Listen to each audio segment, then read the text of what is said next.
Hello hello everyone, welcome to Zchem chemistry classes. तो भाई हम जो क्वेश्चन प्रैक्टिस कर रहे थे, हम आपको बता दें बीएससी 6 सेमेस्टर केमिस्ट्री के लिए हमने एक पेपर लिया था 2024-25, मतलब पिछले सेशन का है। और उसके बेस पर हम क्वेश्चन प्रैक्टिस कर रहे थे। मतलब इससे हम ये जानना चाह रहे हैं कि सर एग्जाम्स में किस तरह के क्वेश्चंस आते हैं, इंपॉर्टेंट क्वेश्चंस क्या है, कहाँ से क्वेश्चंस पूछा जाता है, ये सारी चीज़ों को जानेंगे। और उससे रिलेटेड जो भी कॉन्सेप्ट होगा हम उस कॉन्सेप्ट को भी समझेंगे, ये हमने बोला था। तो लास्ट क्लास में जब हमने ये क्वेश्चन प्रैक्टिस को स्टार्ट किया था तो पहले लेक्चर में हमने 20 क्वेश्चन सॉल्व कर लिए थे ना।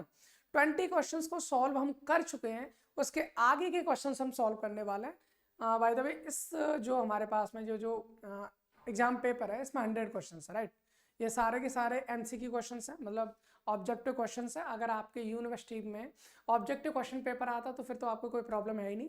अगर थ्योरेटिकल पेपर आता है तो थ्योरेटिकल के लिए मैं आपको एक अलग एक लेक्चर शूट करूंगा जहां पर आपको थ्योरेटिकल क्वेश्चंस दिए जाएंगे। बट फिर भी आपको अगर कॉन्सेप्ट समझने हैं तो आप इस लेक्चर को देख सकते हो, ठीक है। इसके अलावा अगर हाँ, एक और चीज़, अगर आप थ्योरेटिकल आपका क्वेश्चन पेपर आता है और आप चाहते हो कि हमारी यूनिवर्सिटी में क्वेश्चंस अलग पूछे जाते हैं, तो आप मेरे को एक आइडिया के बेस पर आप अपनी यूनिवर्सिटी का कोई भी पेपर है तो वो आप पेपर मुझ तक पहुंचा सकते हो भाई। इंस्टाग्राम या टेलीग्राम जिसके भी माध्यम से पहुंचाना चाहो आप मेरे को पहुंचा सकते हो, ताकि मैं आपकी यूनिवर्सिटी का जो पेपर पैटर्न होता है मैं आपको उसको देख सकूं और आपको जो भी इंपॉर्टेंट चीज़ें हमारी यूनिवर्सिटी से आती हैं वो मैं आपको बता दूंगा। हालांकि मैं अपनी तरफ से तो सारी चीज़ें बताऊंगा, उसमें कोई प्रॉब्लम है नहीं। चलिए फिर टाइम वेस्ट बिल्कुल नहीं करते क्योंकि हमारे पास बहुत ज़्यादा टाइम होता भी नहीं। हम 20 क्वेश्चंस कर चुके थे। पहला क्वेश्चन हम दो अभी तक जितने में मैं बता दूं, हमने जो भी बीएससी 6 सेमेस्टर में पढ़ा था हमने लाइव क्लासेस भी करी थी, क्वेश्चंस भी किए थे। थर्मोडायनेमिक्स से जब हमने थर्मोडायनेमिक्स को खत्म किया था तो मुझे नहीं लगता था इतने सारे क्वेश्चंस पूछे जा रहे हैं, लेकिन लास्ट क्लास में हम 20 क्वेश्चन करे थे इसके, और 20 के 20 क्वेश्चन थर्मोडायनेमिक्स थे। और उसके बाद भी हमने देखा था अब इसमें और भी क्वेश्चन थर्मोडायनेमिक्स से आ रहे हैं। मतलब आप ये समझ सकते हो 100 में से अगर 20-25 क्वेश्चन आपको केवल थर्मो से आ रहा है तो सोचो कितना इंपॉर्टेंट पार्ट होगा, कितनी इंपॉर्टेंट यूनिट हम कर चुके हैं। तो अगर आपने वो नहीं करी है, अभी आपको एग्जाम्स के लिए टाइम है, तो आप उस यूनिट को जरूर कवर कर लें, ठीक है। उसके लेक्चर्स की जो भी प्लेलिस्ट है उसका लिंक जो हमने डिस्क्रिप्शन में ऑलरेडी अपलोड कर रखा है, आप उसको क्लिक करके वहां से पढ़ सकते हैं, ठीक है। ओके, नाउ अभी हमने भाई 20 क्वेश्चंस तक तो कर लिए थे। लास्ट हमारे पास नस्ट हीट थ्योरम से क्वेश्चन था। नाउ अभी हम करने वाले हैं क्वेश्चन नंबर 21। चलिए भाई, टाइम वेस्ट ना करते हुए अब हम अपने क्वेश्चन की तरफ बढ़ते हैं। और हमारा क्वेश्चन क्या कह रहा है जरा सुनते हैं। क्वेश्चन हमसे कह रहा है भाई by the third law of thermodynamics, ठीक है, थर्ड लॉ ऑफ थर्मोडायनेमिक्स की बात कर रहा है, यानी थर्मोडायनेमिक्स के ही क्वेश्चन है अभी हमारे पास। The absolute entropy of a solid can be calculated bye.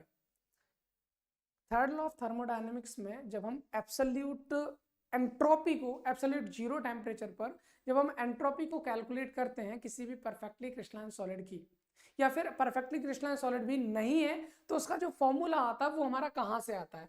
क्या वो एंथैल्पी डेटा से हम निकालते हैं, या इंटरनल एनर्जी से निकालते हैं, या फ्री एनर्जी से निकालते हैं, या हीट कैपेसिटी से निकालते हैं? तो आंसर भाई, अगर आपने क्लासेस कर रखी हुई तो आप आराम से इसको देख कर ही बता सकते हो कि सर अगर हम बात करें थर्ड लॉ थर्मोडायनेमिक्स के बेस पर, हीट कैपेसिटी के बेस पर हम क्या करते हैं, किसी भी टेम्परेचर पर उसके एंट्रोपी को निकाल सकते हैं। अगर किसी भी टेम्परेचर पर हमको एंट्रोपी चाहिए, किसी भी टेम्परेचर अपन को एंट्रोपी चाहिए, तो हमको उसकी हीट कैपेसिटी को इंटीग्रेट करना पड़ेगा विद रेस्पेक्ट टू टेम्परेचर, उसके किसी भी दिए गए टेम्परेचर पर।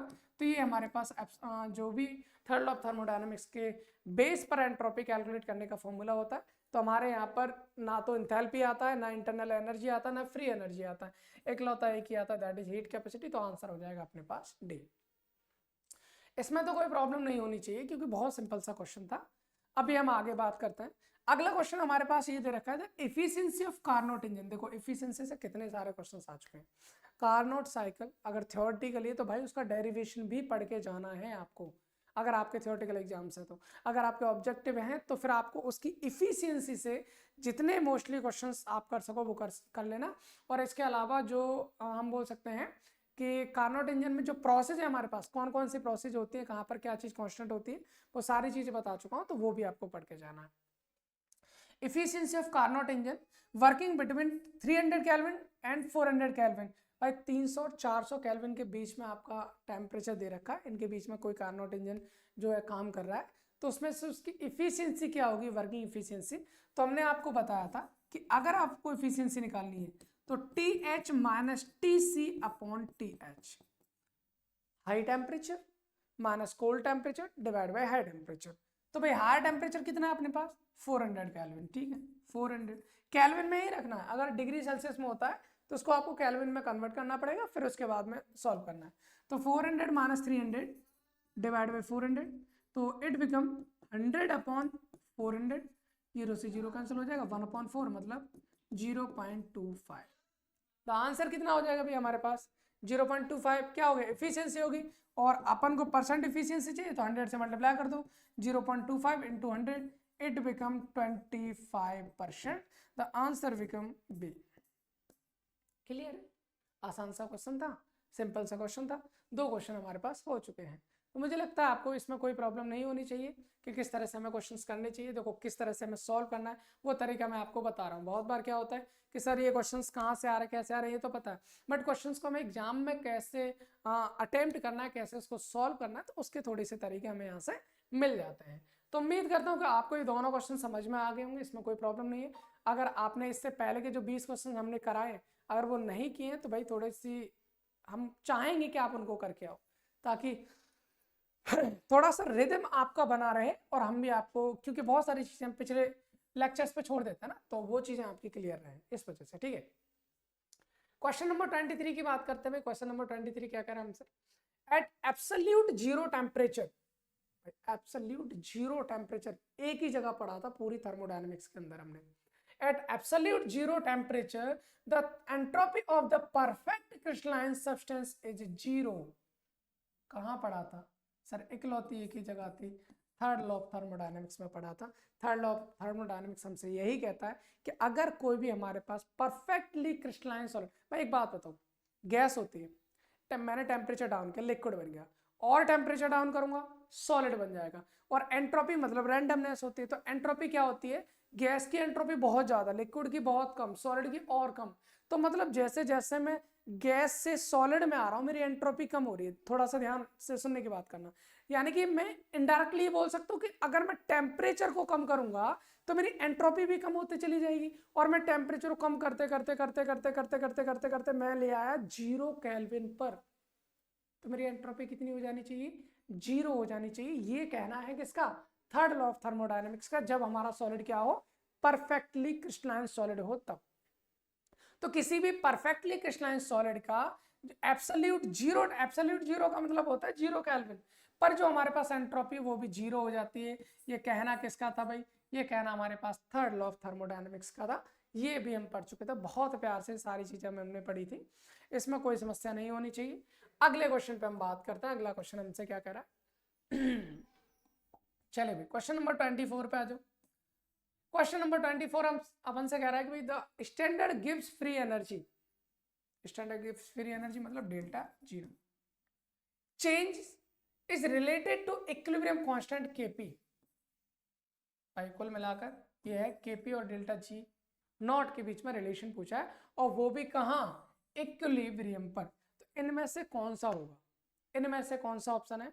अगर मैं बताना चाहूँ तो मैं तो डायरेक्ट बता दूंगा, आप उसको रट लोगे, लेकिन रटना ही तो नहीं है ना अपन को भाई, कितना सारा रट सकते हो भाई, 1 page 2 page, 1 chapter 2 chapter, 16 unit है आपकी। ट्राई भी मत करना सिर्फ केमिस्ट्री में, अगर आपके पास फिजिक्स है या मैथ्स है, जूलॉजी है या बॉटनी है तो 16 उनकी भी होंगी, तो बहुत सारा सिलेबस हो जाता है। इसी वजह से रटने की कोशिश तो नहीं करनी है अपन को, हमको तो सर समझना है। तो हमने थर्मोडायनेमिक्स में एक फॉर्मूला पढ़ा था गिब्स फ्री एनर्जी में, और वो फॉर्मूला हमारे पास क्या था, वो ये था कि सर डेल्टा जी, अगर हम बात करें हमने पढ़ा था कि delta G is equal to delta G not plus R T L N Q, ये हमने पढ़ा था, ठीक है। अगर हम बात कर रहे हैं एट इक्विलिब्रियम, इक्विलिब्रियम की अगर हम बात करें तो इक्विलिब्रियम पर भाई साहब डेल्टा जी की जो वैल्यू है वो आपकी 0 हो जाती है, हमने बताया था। और क्यू जो होता है रिएक्शन क्वांटिटी, वो हमारे पास इक्विलिब्रियम कांस्टेंट हो जाता है।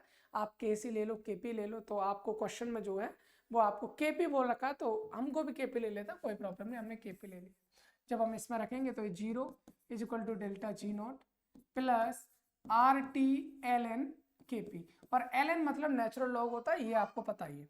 अब यहां से डेल्टा जी की वैल्यू निकालूंगा तो delta G not is equal to कितना हो जाएगा, ये माइनस RT ln हो जाएगा। इस तरह का अगर हम देखने चलेंगे तो अपन को नहीं मिलेगा, हमको ऐसा दिखा ही नहीं।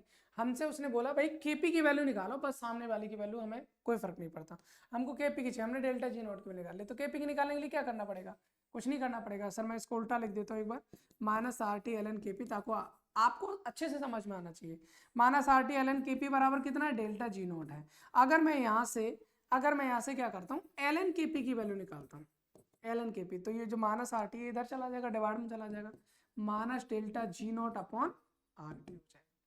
इसमें तो कोई प्रॉब्लम है नहीं है सर। यहां से जब हम आगे गए, ln का मतलब क्या होता है, ln का मतलब नेचुरल लॉग होता है। अगर मैं यहाँ से ln हटाता हूँ और kp की वैल्यू निकालता हूँ तो मैं क्या करूँ भाई, जो भी बेस होता है ये सामने वाली वैल्यू को उसकी पावर पे चढ़ा देते हैं, उसकी पावर पे हम चढ़ा देते हैं। तो इसका बेस कौन है, ln का मतलब नेचुरल लॉग e होता है बेस, तो मैं e की पावर पे चढ़ा देंगे, e की पावर माइनस का delta G not upon RT।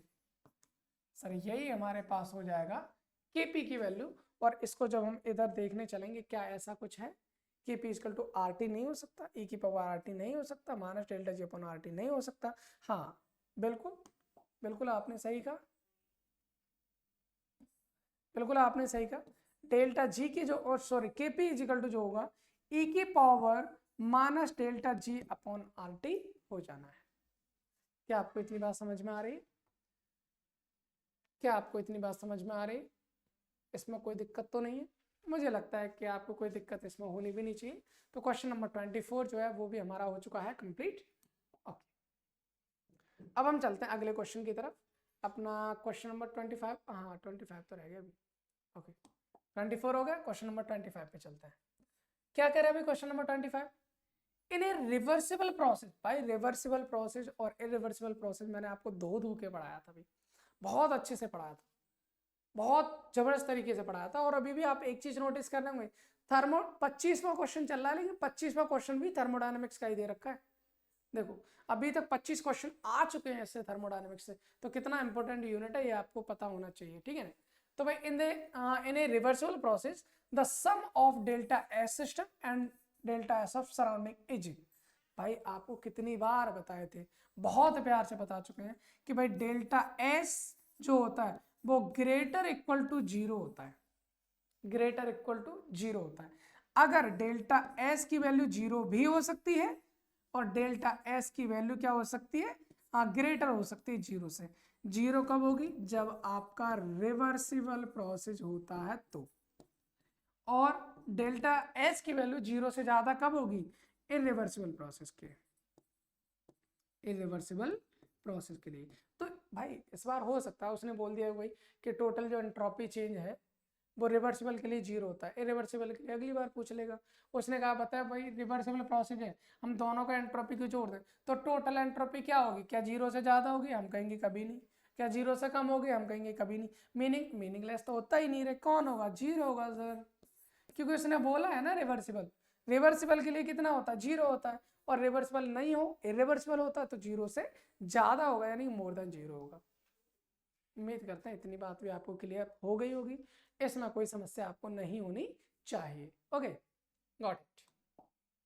Question number 25 हो चुका, अब हम आते हैं क्वेश्चन नंबर 26 पर। अब क्वेश्चन नंबर 26 हमसे कह रहा है the unit of specific conductance is, okay thermodynamics के जो क्वेश्चंस थे मुझे लगता है शायद खत्म हो गए, आगे आएंगे तो देखा जाएगा, ठीक है। अब ये क्वेश्चन हमारा इलेक्ट्रोकेमिस्ट्री से दे रखा है। अब हो सकता है आपने इलेक्ट्रोकेमिस्ट्री पढ़ रखी हो, या हो सकता है कि आपने इलेक्ट्रोकेमिस्ट्री न पढ़ी हो। तो भाई मैं आपको बता दूं, यहाँ पर थोड़ी सी चर्चा इसके बारे में करते चलेंगे। इलेक्ट्रोकेमिस्ट्री में पहला क्वेश्चन हमारा कंडक्टेंस से दे रखा है, किससे दे रखा है भाई, कंडक्टेंस। तो पहले हम चाहते हैं कि थोड़ा सा कंडक्टेंस के बारे में जान लें, ताकि कंडक्टेंस से जितने भी क्वेश्चन हम इजीली कर सकें, राइट। चलिए थोड़ी सी चीजें कंडक्टेंस के बारे में जानना, बहुत ज्यादा डिटेल नहीं जाना है क्योंकि अपने पास इतना टाइम है भी नहीं, अपने पास इतना टाइम है भी नहीं। कंडक्टेंस के बारे में बात करते हैं, तो भाई कंडक्टेंस की अगर हम बात करें तो कंडक्टेंस ना हमारे पास तीन टाइप की होती है, याद रखना है। ये कंडक्टेंस को हम तीन कैटेगरी में पढ़ते हैं। जब हम उसमें पढ़ेंगे, क्लास में पढ़ेंगे। 3 टाइप से कौन कौन से, एक होती है हमारे पास स्पेसिफिक कंडक्टेंस, स्पेसिफिक कंडक्टेंस जिसको आप कंडक्टिविटी भी कह सकते हैं, और कंडक्टिविटी, आप कंडक्टिविटी भी इसको बोल सकते हो। दूसरी हमारे पास होती है मोलर कंडक्टेंस, मोलर कंडक्टेंस, ठीक है, मोलर कंडक्टेंस अपने पास दूसरा होता है। तीसरा अपने पास होता है भाई इक्विवेलेंट कंडक्टेंस, तीसरा अपने पास क्या हो जाएगा, इक्विवेलेंट कंडक्टेंस, ठीक है, इक्विवेलेंट कंडक्टेंस। ओके, अगर हम बात करें यहां पर भाई किसकी, हम बात करना सर जो हमारे पास कंडक्टिविटी होती है उसको हम कप्पा से दिखाते हैं, के फॉर कप्पा होता है। मोलर कंडक्टेंस को हम लैम्बडा एम से दिखाएंगे, भाई एक कैपिटल लैम्बडा होता है, एक लैम्बडा ये होता है, एक लैम्बडा ये होता है, तो इसको हम स्मॉल लैम्बडा, इसको हम कैपिटल लैम्बडा बोल सकते हैं। आप मतलब उल्टा वी जो होता है उसको हम बोलेंगे लैम्बडा एम मतलब मोलर कंडक्टेंस, लैम्बडा इक्यू मतलब होता है इक्विवेलेंट कंडक्टेंस। अब इसको बहुत ज़्यादा डिटेल में करेंगे तो भाई हमारा तो ये टाइम चला जाएगा, अब लेक्चर तो है नहीं, इसलिए हमें थोड़ा सा शॉर्टकट तो मारना ही पड़ेगा। तो आपको डायरेक्टली मैं फॉर्मूले याद करना बता रहा हूँ, फॉर्मूले आपको कैसे याद रखने। इसका जो फॉर्मूला आपको याद रखना है वो होता है हमारे पास कप्पा इज इक्वल टू, अब यार डायरेक्ट भी बताएं या फिर ऐसे बताएं, थोड़ा सा कितना टाइम है पहले देख लें एक बार, क्वेश्चंस भी तो हमें सॉल्व करने ना। 16-17 मिनट का लेक्चर हो चुका है।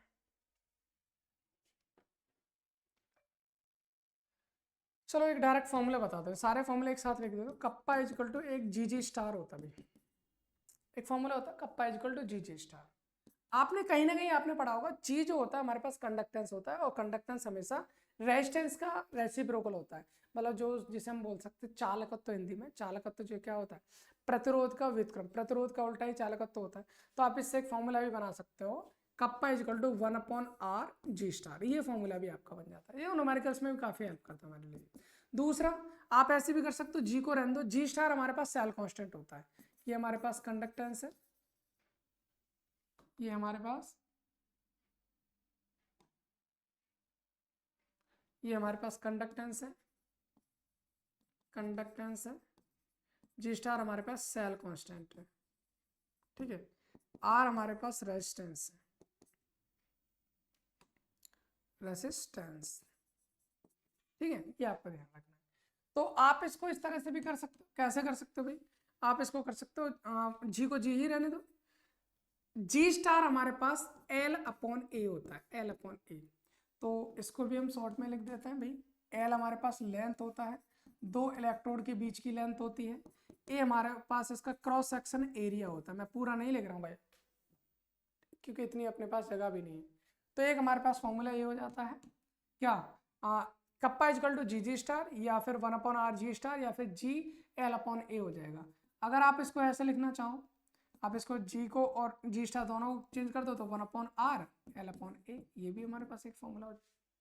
या फिर अगर आप इसको ऐसे करना चाहो 1/RA/L, तो RA/L जो होता है ना उसको हम रो कह देते हैं, तो 1/रो भी हो जाएगा। और यहाँ पर जो रो है, यहाँ ये जो रो है इसे हम स्पेसिफिक रेजिस्टेंस कहते हैं, स्पेसिफिक रेजिस्टेंस, स्पेसिफिक रेजिस्टेंस, ये हमारे पास होता है।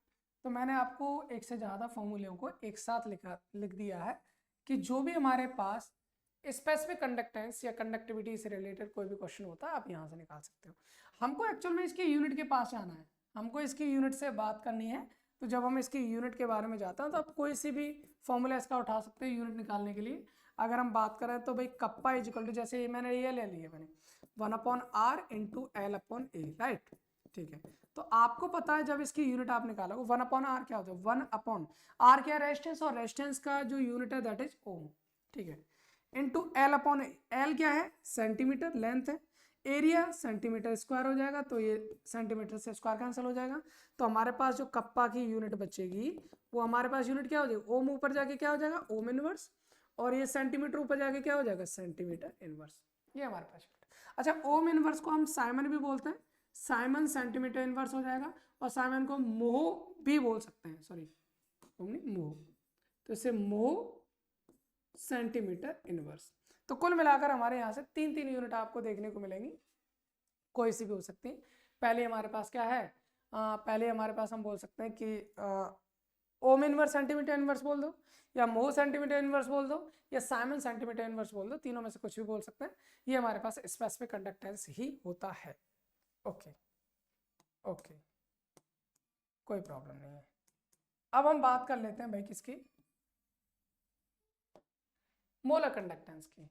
मोलर कंडक्टेंस क्या कहता है भाई, तो मोलर कंडक्टेंस का सीधा सीधा अगर मैं आपको मतलब बताने की कोशिश करूं तो भाई हमारे पास में कोई कंटेनर है, ठीक है, इसमें हमने जो वॉल्यूम लिया है मान लीजिए वो हम बोल सकते हैं यहाँ पर 1 ml है, और 1 ml का मतलब 1 सेंटीमीटर की वॉल्यूम ले रखा है। और यहाँ पर मैं कोई भी इलेक्ट्रोलाइट मिला रहा हूँ, कोई भी इलेक्ट्रोलाइट मिला रहा हूँ। अगर उस इलेक्ट्रोलाइट का मैं 1 मोल मिला रहा हूँ तो ये इसकी जो भी कंडक्टिविटी होगी उसी को मोलर कंडक्टेंस कहते हैं। तो यहाँ से हमारे पास एक फॉर्मूला ये आता है कि मोलर कंडक्टेंस जो होता है वो बराबर होता है कंडक्टिविटी के। कब, जब आपने 1 मोल मिलाया, 1 से ज़्यादा मिला हुआ तो आपको उससे डिवाइड कर देना कितने मोल मिलाए हुए हैं, और फिर आपको ml जो है वो कितना होना चाहिए, v हमारा पास ml या वॉल्यूम में होना चाहिए, और या फिर मैं सेंटीमीटर क्यू में लिख देता हूँ, है ना। बात एक ही है। अब ये मैंने क्यों लिखा है इसका भी रीजन मैं बताऊंगा थोड़ा सा, चलिए कोई दिक्कत नहीं। Lambda m equal to final formula में इसका लिख देता हूँ कप्पा इंटू 1000 अपॉन मोलैरिटी। जब आप इधर दोनों तरफ ऊपर नीचे आप 1000 से मल्टीप्लाई कर दोगे तो n into 1000 upon v centimetre cube या ml, उसको मोलैरिटी कहते हैं, मोलर था हिंदी में। तो फाइनल फॉर्मूला हमारे पास ये आ जाएगा, ये फॉर्मूला आपको याद रखना। लेकिन अगर हम इसकी यूनिट की बात करें,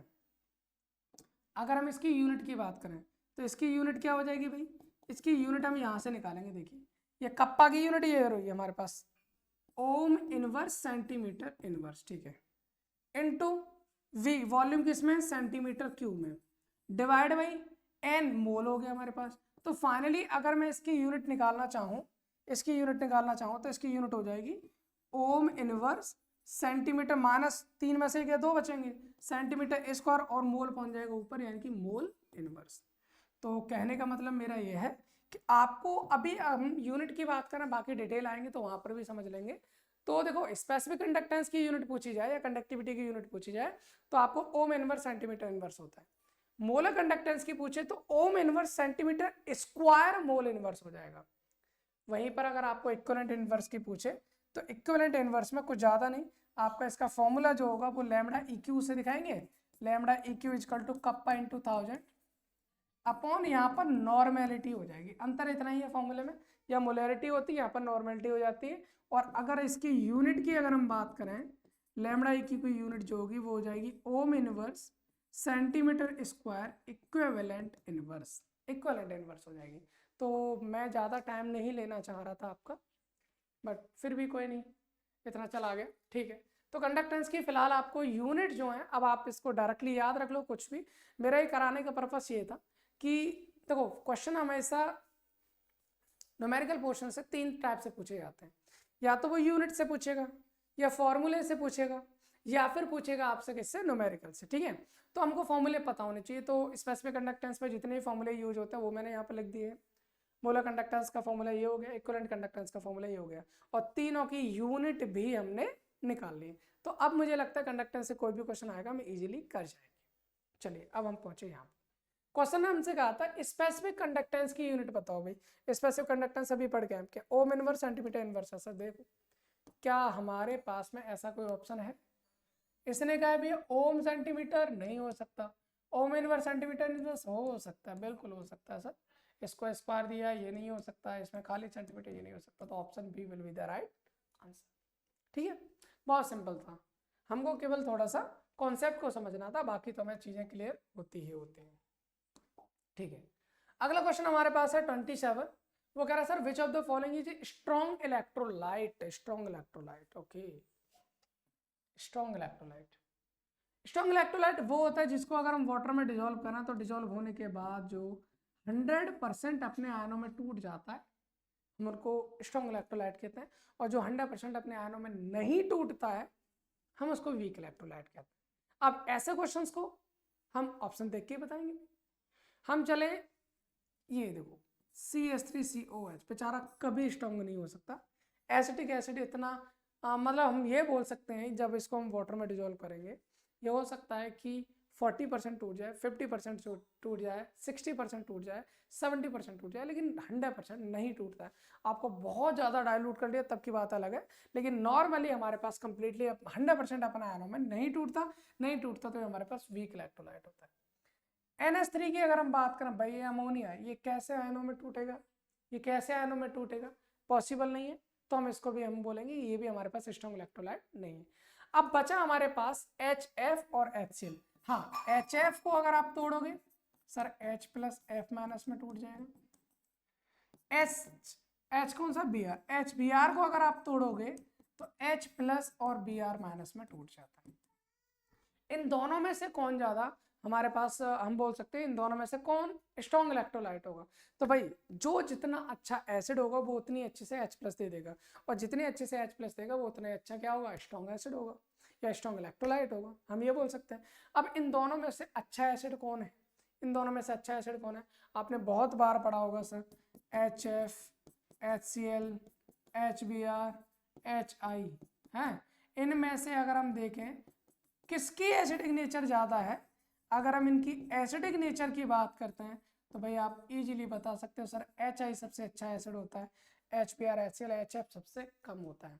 जैसे जैसे हैलोजन का साइज बढ़ेगा वैसे वैसे एसिडिक नेचर बढ़ती जाती है, यानी सबसे अच्छा एसिड कौन होगा, HI, उसके बाद HBr, HF तो बहुत पीछे होगा, तो ये तो वीक हो जाएगा, ये क्या हो जाएगा, वीक इलेक्ट्रोलाइट, और ये हो जाएंगे हमारे पास स्ट्रॉन्ग इलेक्ट्रोलाइट। तो हम यहाँ से क्या कहेंगे सर, कौन सा ऑप्शन सही होगा, option A will be the right answer. HBr आपका एक स्ट्रॉन्ग इलेक्ट्रोलाइट हो जाएगा। आई होप क्लियर होगा, इसमें कोई दिक्कत नहीं होनी चाहिए। क्वेश्चन नंबर 28 पर आता है, क्या कह रहा है क्वेश्चन नंबर 28? क्वेश्चन नंबर 28 कह रहा था Coulomb's law may be expressed mathematically as. Coulomb's law को आप किस तरह से एक्सप्रेस कर सकते हो? कॉलरास लॉ में मुझे तो लगता है कि हमने पढ़ा है या नहीं पढ़ा, वैसे तो पढ़ा है, शॉर्ट्स में भी डाल रखा है। कॉलरास लॉ हमारा क्या कहता है, जैसे हमारे पास में कोई भी इलेक्ट्रोलाइट दे रखा है, कोई भी हमारे पास इलेक्ट्रोलाइट है, कोई भी हमारे पास क्या है, इलेक्ट्रोलाइट। अगर मैं इसको वाटर में डिजोल्व करता हूँ, ठीक है, वाटर में डिजोल्व करने के बाद क्या मिलेगा, कैटायन मिलेगा प्लस एनायन मिलेगा। भाई धनायन और एनायन ही तो मिलता है किसी भी, जैसे NaCl मान लो अपने पास है सर NaCl, ठीक है, NaCl को अगर हम तोड़ेंगे तो क्या मिलेगा, अपने को Na प्लस मिलेगा और Cl माइनस मिलेगा, ठीक है ना। तो जब भी किसी इलेक्ट्रोलाइट की मुझे मोलर कंडक्टेंस निकालनी होती है इनफाइनाइट डाइल्यूशन पर, तो उसके कैटायन की इनफाइनाइट डाइल्यूशन पर कितनी आयनिक मोलर कंडक्टेंस है, और उसके एनायन के इनफाइनाइट डाइल्यूशन पर कितनी आयनिक मोलर कंडक्टेंस है, सबको जोड़ दो, आपकी टोटल मोलर कंडक्टेंस निकल के आ जाएगी। अब जितने कैटायन है उनसे मल्टीप्लाई कर दो, जितने एनायन है उनसे मल्टीप्लाई कर दो। फॉर एग्जांपल NaCl मैंने ले रखा है, अगर मुझे NaCl की मोलर कंडक्टेंस चाहिए इनफाइनाइट डाइल्यूशन पर, तो मैं क्या करूंगा सर, मेरे को Na दे रखा, एक Na है तो एक Na प्लस की मोलर कंडक्टेंस चाहिए मेरे को, प्लस एक Cl है तो एक Cl माइनस की मोलर कंडक्टेंस चाहिए मेरे को, दोनों को जोड़ दो, NaCl का निकल आया। क्लियर? एक एग्जांपल और करते हैं, मान लो आपको दे दिए BaCl2, BaCl2 को अगर हम ब्रेक करेंगे तो Ba प्लस प्लस होता है और 2Cl माइनस होता है। अगर मुझे इनफाइनाइट डाइल्यूशन पर BaCl2 की मोलर कंडक्टेंस चाहिए, तो मैं क्या करूंगा सर, मुझे Ba प्लस प्लस की इनफाइनाइट डाइल्यूशन में मोलर कंडक्टेंस चाहिए, प्लस Cl माइनस की इनफाइनाइट डाइल्यूशन में मोलर कंडक्टेंस चाहिए, लेकिन Cl माइनस कितनी है, 2, तो आपको 2 से मल्टीप्लाई करना पड़े। ये हमारे पास एक फॉर्मूला हो जाता है। तो उम्मीद करता हूँ ये फॉर्मूला आपको समझ में आया होगा कि जो हमारे पास कॉलरास लॉ है वो क्या कहना चाह रहा है। अब यहाँ से जब हम देखे कॉलरास ने हमसे पूछा क्या है, पहले ये तो देख लो, उसने कहा मैथमेटिकली कैसे लिख सकते हैं, इनफाइनाइट डाइल्यूशन पर मोलर कंडक्टेंस होगा, इनफाइनाइट डाइल्यूशन पर जो मोलर कंडक्टेंस होता है कैटायन और एनायन के सम की इक्वल हो, इधर A for anion C for cation, cation और एनायन के बीच में माइनस लगा रखा है, ऐसा हो सकता है क्या, ऐसा हो सकता है? हम कहेंगे सर कदापि नहीं हो सकता, कभी नहीं हो सकता, माइनस तो आएगा ही नहीं, प्लस, हाँ प्लस आ सकता है, मल्टीप्लाई नहीं आएगा, डिवाइड नहीं आएगा, तो कौन सा ऑप्शन हो गया, बी ऑप्शन होगा। बहुत सिंपल सा क्वेश्चन है, इसने तो कुछ हमसे पूछा ही नहीं, इतना प्यारा सिंपल सा क्वेश्चन है। अभी चलिए 28 हो गया। क्वेश्चन नंबर 29, क्या कह रहा है, which of the following substance belongs to the category of electrolytic conductance that conduct electrolytically in the pure state. कौन, अच्छा, which of the following substance belong to the category of electrolytic conductance, कौन सा substance है जो electrolytic conductance की तरह क्या करता है, काम करता है, that conduct electrolytically in the pure state, pure water, sugar, sodium chloride, ठीक है, NaCl ही होगा भी इसका तो, क्योंकि Na+Cl- जब आप इसको इलेक्ट्रोलाइटिकली करोगे तो ये आपका क्या करता है, इलेक्ट्रिसिटी को फ्लो करता है। तो सीधा सीधा क्वेश्चन है, NaCl Na+Cl- से देखकर आप आयनिक सॉलिड को आप टिक कर दो, जो भी होगा उसमें ना। अगला क्वेश्चन क्या क्या रखा है, अगला क्वेश्चन हमसे ये कह रहा है कि who gave the theory of electrolytic dissociation. Okay, electrolyte dissociation की जो थ्योरी दी थी वो दी थी हमसे आर्यनेश बाबा ने। आर्यनेश का आपको याद रखना है, टेस्ला का नामो निशान नहीं था, फैराडे का नामो निशान नहीं था, पास्कल का नहीं, एक ही था, अगस्टस आर्यनियस, ठीक है। तो ये तो डायरेक्टली भाई मेमोराइज करने वाला क्वेश्चन है, तो वो आपको थोड़ा सा ध्यान रखना है। बाकी चलिए अगले क्वेश्चन पे हम बढ़ते हैं, क्वेश्चन नंबर 31। क्या कहता है हमसे question number 31, the Ostwald dilution law is also useful in, Ostwald dilution law है ना,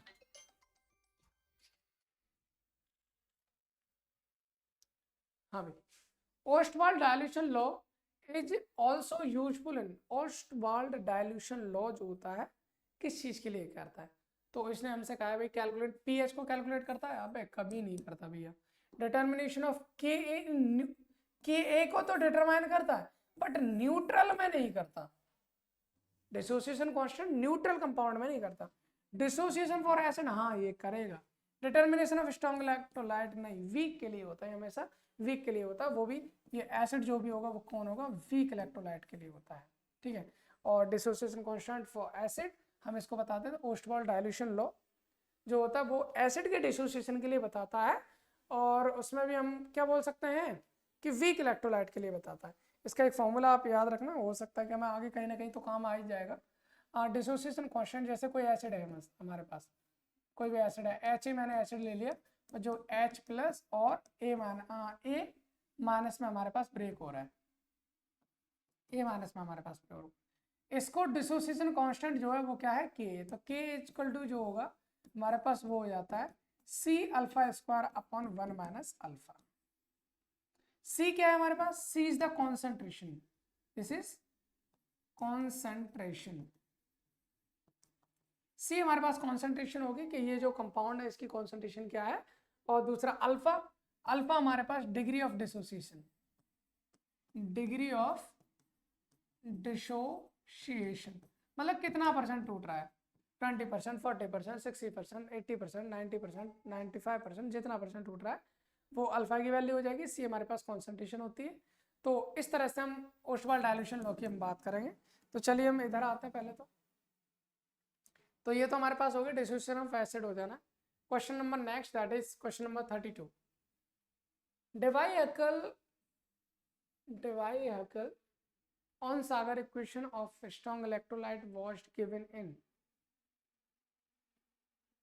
1823, 1920, 1923, 1923 होता है, ठीक, ये आप एक बार कंफर्म कर लेना, वैसे है कंफर्म 1923, ठीक है, ये इतना इसका आंसर रहेगा। Debye-Hückel on Sagar equation को जो दिया था वो 1923 में दिया था। ओके, अब हम करते हैं क्वेश्चन नंबर 35। क्वेश्चन नंबर 35 की बात कर लेते हैं भाई। क्वेश्चन नंबर 35 पे हमसे क्या कह रहा है, 33 भाई, अभी the highest thermal conductivity of gold is, अरे वाह, ये तो डायरेक्ट वाला क्वेश्चन है, ये भी आपको याद रखना पड़ेगा कि गोल्ड की जो हाईएस्ट थर्मल कंडक्टिविटी कितनी होती है। तो मैं आपको बता दूं गोल्ड की जो हाईएस्ट थर्मल कंडक्टिविटी होती है वो 315 से 317 के बीच में होती है, ध्यान रखना, 315 से 317 के बीच में होती है, ये आपको ध्यान रखना गोल्ड की थर्मल कंडक्टिविटी, और ये वैल्यू फिक्स है तो ये आपको मेमोराइज ही करनी पड़ेगी। और इसके अलावा सिल्वर, सिल्वर भी एक बहुत अच्छा कंडक्टर होता है। अगर ये किसकी है वैल्यू, गोल्ड मतलब AU। एक सिल्वर AG की भी पूछी जा सकती है आपसे, AG की आई थिंक 429 के आसपास रहेगी, तो थोड़ा सा याद रखना। आपको पता ना गोल्ड एक अच्छा कंडक्टर है, सिल्वर और भी अच्छा कंडक्टर है हमारे पास, और अच्छा कंडक्टर है तो इनकी जो थर्मल कंडक्टिविटी है वो कितनी होगी, तो गोल्ड की थर्मल कंडक्टिविटी 315 के आसपास रहती है, और सिल्वर की जो रहती है, चांदी की जो रहती है, वो हमारे पास 429 के आसपास रहती है। उसकी थर्मल कंडक्टिविटी सिल्वर की जो है गोल्ड से ज़्यादा रहती है। ठीक है, ओके, तो ये डायरेक्टली क्वेश्चन था। Question number 34, in the Hittorf apparatus, okay, Hittorf apparatus, which material is typically used for the anode positive? याद रखना भाई, इसमें Hittorf में हम AgNO3 का यूज करते हैं। किसका यूज करेंगे? AgNO3 का। तो यहाँ पर एनोड पर हमारे पास पॉजिटिव इलेक्ट्रोड का काम कौन करेगा? पॉजिटिव इलेक्ट्रोड का काम हमारे पास Ag करेगा, सीधा सीधा सिल्वर करोगे। अच्छा, कुछ कुछ केसेस में प्लेटिनम भी होता है, तो भाई प्लेटिनम भी करता है हमारे पास और सिल्वर भी करता है। अब हम दोनों में से किसका ऑप्शन चूज करेंगे? तो मोस्ट ऑफ द केसेस में हमारे पास सिल्वर रहता है, that's why A will be the right answer. याद रखना है इसको आपको।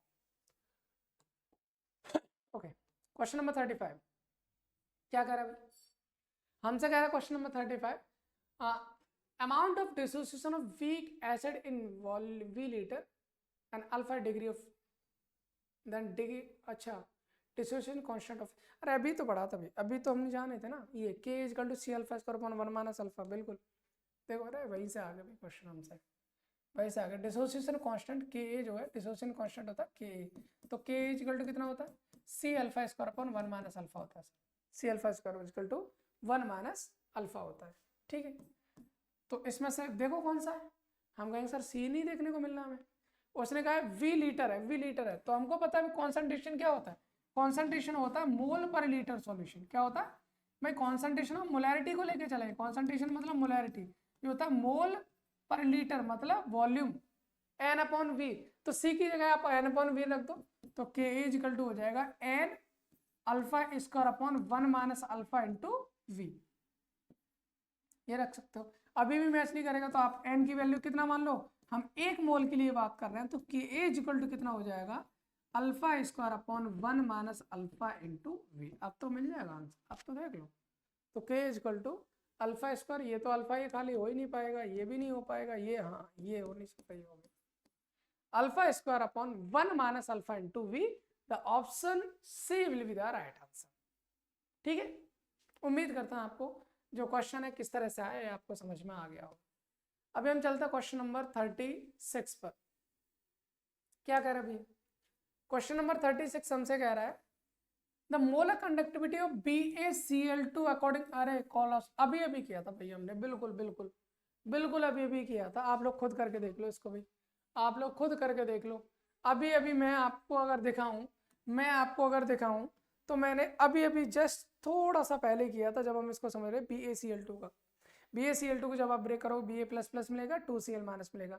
तो अगर मुझे BaCl2 के लिए लैम्डा m0 की वैल्यू चाहिए कॉलस लॉ के अकॉर्डिंग, तो Ba++ का चाहिए प्लस Cl- का चाहिए। Cl- 2 है तो 2 से मल्टीप्लाई कर दो, बस बस भैया बस। आ जाओ इधर, क्या कह रहा है हमसे, क्या कह रहा है हमसे?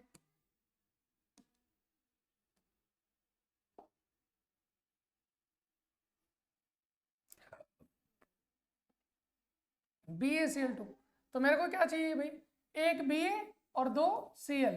तो यहाँ एक Ba 2 Cl, एक एक ये हो नहीं सकता, एक 2 Cl2 नहीं हो सकता, इसमें Cl2 दे रखा है, Cl2 दे रखा है, ये नहीं हो सकता। None of this. ऑप्शन कौन सा हो जाएगा फिर? ऑप्शन पहले ही हो जाएगा, हाँ बिल्कुल। लैम्डा, ये आपको नहीं दिख रहा तो मैं आपको दिखा दूं, इस तरह से लिखा हुआ है लैम्डा इन्फिनाइट और is equal to lambda Ba++ infinite plus 2 lambda Cl- infinite. ठीक है ना, तो ये लिख रखा है आपको ऑप्शन बी में, तो ये आपको ऑप्शन बी सही हो जाएगा। आपको दिख रहा है नहीं? वैसे तो होनी चाहिए। ओके, ठीक है, तो ये हमारे पास हो जाना है क्वेश्चन नंबर 36 कंप्लीट। ठीक है, अब आते हैं क्वेश्चन नंबर 37 पे। क्वेश्चन नंबर 37 क्या कह रहा है हमसे भाई? The conductivity of A solution depends upon, भाई कंडक्टिविटी किस पर डिपेंड करेगी? सॉल्यूशन की जो कंडक्टिविटी है हमारे पास किस चीज पर डिपेंड करती है? पहला कह रहा है द नंबर ऑफ आयंस पर, बिल्कुल करेगी भैया, जितने ज्यादा आयंस होंगे उतनी ही ज्यादा कंडक्टिविटी होगी, बिल्कुल करेगी सर। दूसरा कह रहा है नंबर ऑफ मॉलिक्यूल्स, भाई नंबर ऑफ मॉलिक्यूल्स में इसमें थोड़ा सा कंफ्यूजन है। क्यों है कन्फ्यूजन सर? अब उसने बोला नहीं हमसे सर मॉलिक्यूल कैसा, आयनिक है या नॉन आयनिक है। अगर मॉलिक्यूल आयनिक हुआ तो भाई मॉलिक्यूल के नंबर पे भी डिपेंड करेगी कंडक्टिविटी। तीसरा हमसे कह रहा है नंबर ऑफ पार्टिकल्स, बिल्कुल अगर वो पार्टिकल आयनिक है तो उस पर भी कंडक्टिविटी डिपेंड करेगी। चौथा कह रहा है ऑल ऑफ दिस, तो हम क्यों रिस्क लें, हम क्यों रिस्क लें, हम कह देंगे sir option D will be the right answer. सारे के सारे सही होंगे क्योंकि आयंस ज्यादा है तो कंडक्टिविटी ज्यादा, मॉलिक्यूल्स जितने ज्यादा उतने ज्यादा आयंस मिलेंगे, कंडक्टिविटी उतनी ज्यादा, जितने ज्यादा आयंस उतने ज्यादा पार्टिकल्स उतनी ज्यादा कंडक्टिविटी, तो ऑल ऑफ दिस इसका आंसर हो जाना। ठीक है, ओके। क्वेश्चन नंबर 38 क्या कह रहा है भैया, क्या कह रहा है देख लो, जान लेते हैं क्या कह रहा है भाई। इसने हमसे कहा है if the transport number of Ag plus ion AgNO3 solution is 0.45, then the transport number of NO3 negative. अरे बहुत सिंपल सा भी, अगर आपको ट्रांसपोर्ट नंबर निकालना है सुन लो, है ना, तो ट्रांसपोर्ट नंबर अगर जैसे AgNO3 है ना, AgNO3 है, हम इसको तोड़ते तो किस में टूट जाएगा हमारे पास Ag प्लस और NO3 नेगेटिव, राइट।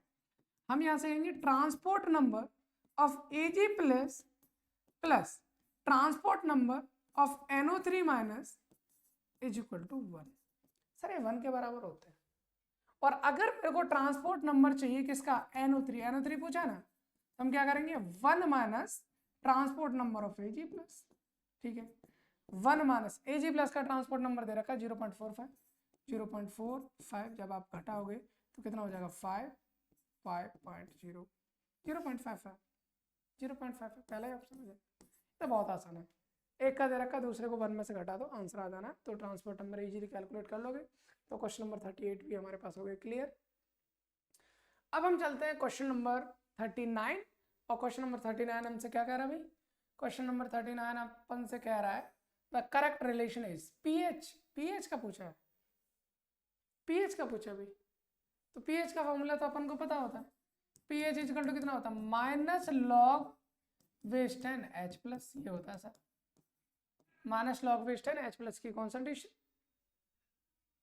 पीएच बराबर इसने बोला है कि सर लॉग एच ना माइनस होता है, ये हो ही नहीं सकता, अरे ये तो है ही नहीं, एच प्लस ये भी नहीं होगा, यही बचा है, कैसे, P H is equal to minus log west N H plus. अगर मैं इसको ऐसा लिखना चाहूँ लॉग वेस्ट एन, माइनस हटाऊंगा तो ये कहाँ चला जाएगा, नीचे बट्टे में चला जाएगा, तो 1 upon concentration of H plus. तो p H is equal to log west n 1 upon H plus, log west n 1 upon H plus, option D will be the right answer. ठीक है, तो 39 का क्वेश्चन हो जाएगा डी। ओके, अगला question हमारे पास है क्वेश्चन नंबर 40, और क्वेश्चन नंबर 40 हमसे क्या कह रहा है भाई,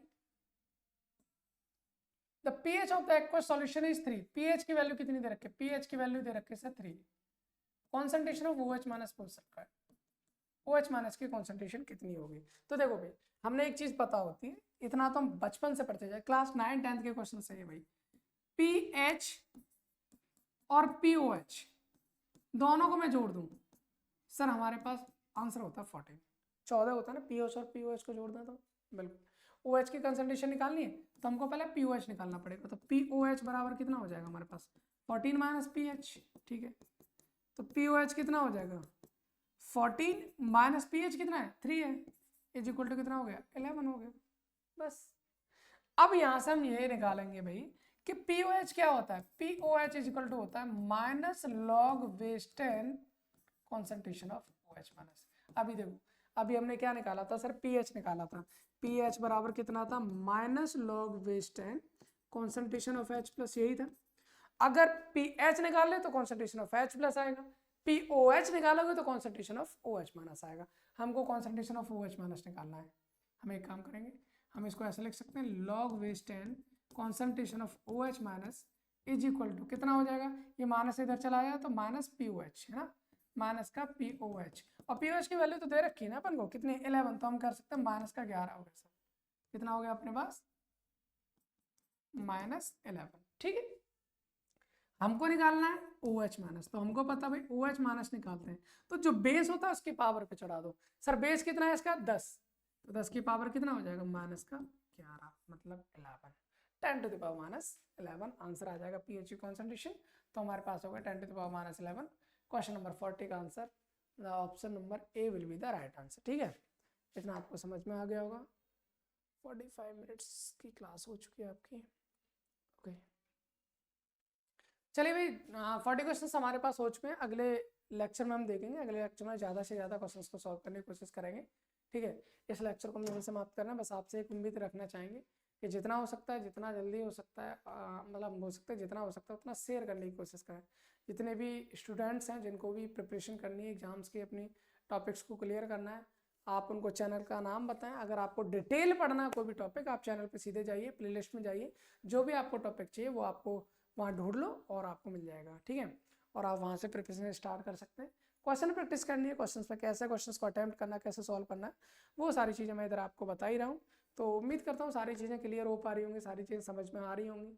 तो आप भाई बस आपसे एक ही गुजारिश है कि लेक्चर को जितना हो सकता है उतना शेयर कीजिए। ठीक है, तो इस लेक्चर को हम यहीं समाप्त करते हैं। मिलते हैं आपको अगले लेक्चर में एक नई एनर्जी, एक नए टॉपिक, नए क्वेश्चंस के साथ। फिलहाल इस लेक्चर को यहीं समाप्त करते हैं। All the best for your exams. Thanks for watching.